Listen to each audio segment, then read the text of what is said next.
Bisita ng ating birthday celebrant na para namang mga mahiyain. Ay sis, kung maghiya-hiya lang kayo dito, ay mag-BYOP na lang kayo. For the chika na naman tayo mga ka-chika. Yes, magtagalog na tayo ngayon kasi ang mga Tagalog pala hindi daw makaintindi. Pero bago ang lahat kay muntik nang hindi kami matuloy dito. Kay malakas naman talaga ang ulan nung pagkagising kanina. Nung nagising ako kanina ay... Yes, kay mayroon na naman kasing low pressure dito sa atin. Sas, kay buti na lang at tumigil yung ulan at sumidlak kunti yung araw ba?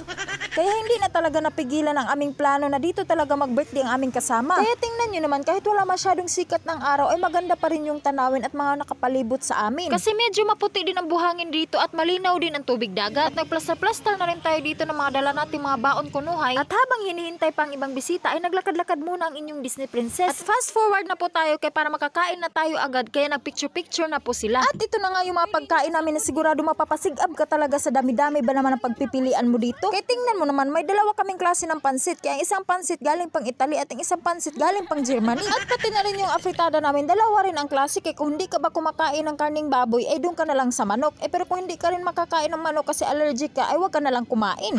Ay tingnan mo naman itong mga bisita ng ating birthday celebrant na para namang mga mahiyain. Ay sis, kung maghiya-hiya lang kayo dito, ay mag-BYOP na lang kayo.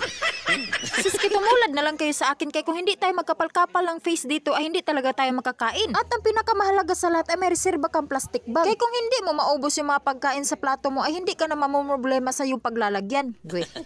Huwag sa laktod kay busog naman tayo mag-explore na punta dito sa unahan. Kaya parang nakita talaga namin na may maganda pang view dito sa unahan. Ay syempre kay mag-picture-picture man tayo kaya parang tayo ba ang birthday celebrant? Ay syempre kaya nagpalayo-layo kami ng konti kaya para makapagpusing tayo ng maayos ba? Sus, kaya tingnan mo na lang tong spot na napili namin kay mabato-bato at madamo-damo pa. Kaya nasulit talaga namin ang aming oras dito sa pag-picture-picture, hindi sa pagligo. Kaya talo pa man namin ang birthday celebrant kaya hindi namin alam kung nag-enjoy ba siya o kami. O tingnan mo na lang tong bata.